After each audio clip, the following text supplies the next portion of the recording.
માળિયાહાટીના ગીરના જંગલમાં કુદરતી રીતે ચમેલી બોરના વૃક્ષ ઉગી પડે છે।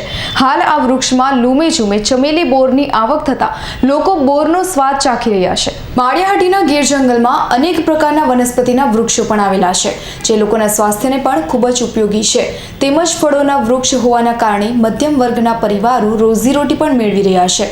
ત્યારે હાલ માળિયાહાટીના ગીરના જંગલમાં કુદરતી રીતે ઉગતા બોરડીના વૃક્ષમાં વિપુલ માત્રામાં ફળોની આવક થતા લોકો ભૂલકાઓ સાથે જંગલમાં બોરનો સ્વાદ ચાખવા ઉમટી પડે છે।